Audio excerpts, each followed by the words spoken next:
নমস্কার বন্ধুরা, সকলে কেমন আছো? আশা করি সকলেই ভালো আছো। পিউয়ের নতুন একটা ভিডিওতে সকলকে স্বাগতম। তো সকাল সকাল উঠে যে বাসি কাজগুলো থাকে রোজগারে, সেই কাজগুলো কিন্তু কমপ্লিট হয়ে গেছে। তারপরে শুধু বিছানাটা ক্লিন করতে বাকি ছিল, তাই জন্য বিছানাটা ক্লিন করতে চলে এসেছি। বিছানাটা ক্লিন করে নিয়ে আজকে আবার মেয়ে স্কুল যাবে, তো সেই কারণে মেয়েও ঘুম থেকে উঠে পড়তে বসেছে। আর ছোটো মেয়ে ঘুম থেকে উঠে একটু বাইরে খেলা করছে। এখন কিন্তু অলরেডি বেজে গেছে কিন্তু বেলা 9টা। তো আর তোমাদের সাথে নিয়েই ভিডিওটা শুরু করছি। তো চলো বিছানাটা ঝটপট করে ক্লিন করে নিয়ে মেয়ে যেহেতু বললাম স্কুল যাবে, ওর জন্য আজকে টিফিনে কি বানাচ্ছি সেটাই তোমাদের সাথে শেয়ার করব। তোমরাও দেখতে থাকো। আর যদি ভালো লেগে থাকে ভিডিও, তাহলে একটা লাইক কমেন্ট করতে কিন্তু কেউ ভুলো না। আর ঘুম থেকে উঠে একা হাতে সবটা কাজ সামলাতে হয়, তো একটু দেরি হয়ে যায়। তাই জন্য ঘুম থেকে উঠে আর স্নানটা হয়ে ওঠে না। আগে চটজলদি যেহেতু টিফিন হয়, টিফিনে জোগাড়জান্তি করতে হয়, তো সেই কারণে সকালবেলা স্নানটা হয় না। একেবারে বাসি কাপড়টা ছেড়ে রান্নার দিকে চলে যাই টিফিন বানানোর জন্য। টিফিন বানিয়ে মেয়ে স্কুলে পাঠিয়ে তারপরে আমি স্নান করি, তারপরে পুজো, তারপরে দুপুরের রান্নার দিকে যাই। এই রকম মতো না স্টেপ বাই স্টেপ প্রত্যেক দিনের কাজ হয় আমার। কারণ যদি তুমি স্টেপ বাই স্টেপ মাথায় নিয়ে কাজগুলো করো না, কাজ করা কিন্তু খুব ইজিও হয়ে যায় আর চটজলদিও কিন্তু কাজও হয়ে যায়। আর তোমাদের সাথে কথা বলতে বলতে কিন্তু এদিকে কিন্তু আমি রান্নাটাও চাপিয়ে দিয়েছি। রান্না বলতে টিফিনের রান্না, ঠিক আছে। আর আজকে কিন্তু বানাবো আলুর চচ্চড়ি আর একটু পরোটা বানাবো। রোজই মেয়েটা চাউমিন, ম্যাগি এগুলো নিয়ে যায়। তো রোজের তো এইগুলো খাওয়া ঠিক না, শরীরের পক্ষেও খুব খারাপ। বাড়ির খাবার দেখবে যতই রুটি পরোটা হোক, বাড়ির খাবার সেটা কখনোই কিছু শরীর খারাপ খুব একটা হয় না। তো সেই কারণে এদিকে আলুর চচ্চড়িটা হচ্ছিল, প্রায় নামিয়েই নিয়েছি, তারপরে আর ক্যামেরা করা হয়নি, তোমাদেরকে দেখানো হয়নি। আর এদিকে পরোটা বেলে পরোটাগুলো ভাজতে চলে এসেছি। আর ওকে আগে টিফিনে তুলে দিয়ে, পরোটা শুধু ও একা খাবে না, একা টিফিন নিয়ে যাবে না, আমরা সকলেই টিফিন করব।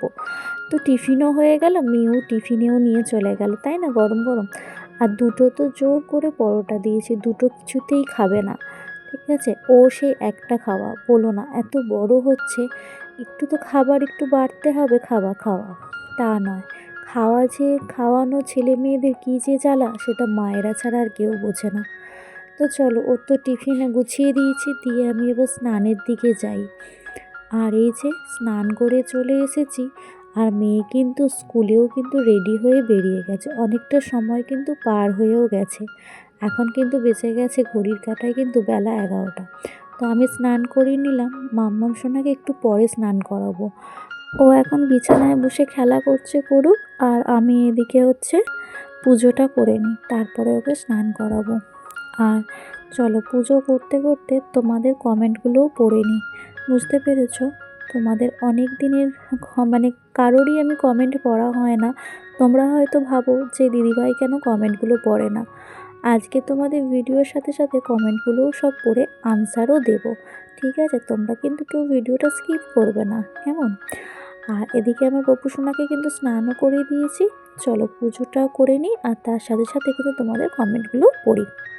ফার্স্ট কমেন্ট পড়ছি, এহিদিনা কিচেন। তুমি কমেন্ট করেছো, অনেক সুন্দর একটি ভিডিও আপু, নোটিফিকেশান অন করে বন্ধু হয়ে গেলাম, পাশে থাকবেন আপু, আমার পরিবারে আমন্ত্রণ রইল। নিশ্চয়ই পাশে থাকবো এহিদিনা কিচেন, কেন থাকবো না। একে অপরের যদি না পাশে থাকি, তাহলে কি করে আমরা সকলে এগোবো বলো। এটা এমন একটা প্ল্যাটফর্ম যে আমরা কখনোই একা এগোতে পারবো না, কি তাই তো। চলো এবার নেক্সট কমেন্ট পড়ি। একান্ত আপন দাদাভাই কমেন্ট করেছে, খুব সুন্দর লাগলো বোন, অসাধারণ ভিডিওটা দেখলাম। থ্যাংক ইউ দাদাভাই, এইরকমভাবে পাশে থাকার জন্য এই বোনটির অসংখ্য অসংখ্য ধন্যবাদ। থার্ড কমেন্ট অনির্বাণ মণ্ডল থার্ড কমেন্ট করেছে, খুব সুন্দর একটা ব্লগ, থ্যাংক ইউ ভিডিওটা দেখার জন্য। চলো এবার নেক্সট কমেন্ট পড়ছি। কেয়া পাল কমেন্ট করেছে, খুব খুব খুব সুন্দর হয়েছে দিদিভাই, দেখলাম কাজের মাঝেও যে তুমি তোমার সারাদিনের কাজটা তুলে ধরেছো, এটাই অনেক দেখলাম, আরও অনেক কিছু শিখলাম। থ্যাংক ইউ কেয়া, ভিডিওটা দেখার জন্য আর এইভাবে পাশে থাকার জন্য অসংখ্য ধন্যবাদ। আগামী দিন আবার তোমাদের অনেক কমেন্ট পড়ব। আজকে এইটুকুই পড়লাম। আর তোমাদের কমেন্ট পড়তে পড়তে কিন্তু এদিকে আমার ভাতও ফুটে গেছে, আর মাম্মামকে স্নান করাবো বলে কিন্তু জলটাও গরম হয়ে গেছে। আর এই যে মাম্মামকে স্নান করিয়ে দিয়েছি, চুলটা আঁচড়ে দিয়ে ও বাইরে খেলা করবে আর আমি এদিকে কাজগুলো করে নেব। দেখেছো কেমন বদমাইশি করছে আমি ক্যামেরা করছি বলে? একটুকু কিন্তু মানে শান্ত নয়, দেখে ওরকম হয়তো মনে হয়। প্রচণ্ড দুষ্টু করে। ঠিক আছে, বলার মতো নয়। তো আমি একটু জল খেয়ে নিতে বললাম, কারণ একটু খেলা করবে রোদেতে, জল তেষ্টা পেয়ে যাবে, তো সেই কারণে একটু জল খাইয়ে বাইরেটা পাঠালাম। আর আজকে এই যে তরকারিতে করব থোড়ের তরকারি, এটা গাছেরই থোড়, ঠিক আছে, গাছের থোড় পড়েছিল সেটাই তরকারি করলাম। আর আমার হাজব্যান্ড হচ্ছে থোড়ের তরকারি ওর ভীষণ প্রিয়, সেই কারণে থোড়ের তরকারি করলাম। আর আজকে বেশি কিছু রান্না করব না, বড় মেয়ে তো খাবে না, স্কুল বেরিয়ে গেছে, ও এসে হয়তো অন্য কিছু খাবার খাবে, ভাত আর খাবে না।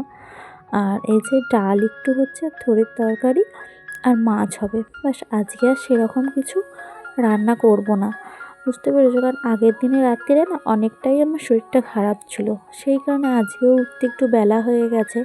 আর রান্না ভাবছি খুব একটা বেশি আর করব না। তো যাই হোক, আমার ভিডিওটা কিন্তু এইটুকুই ছিল। আর ইতিমধ্যে কিন্তু ভাত বেড়ে নিয়ে চলেও এসেছি। আর আজকের ভিডিওটা কেমন লাগলো তোমরা প্লিজ একটু কমেন্ট করে জানিও।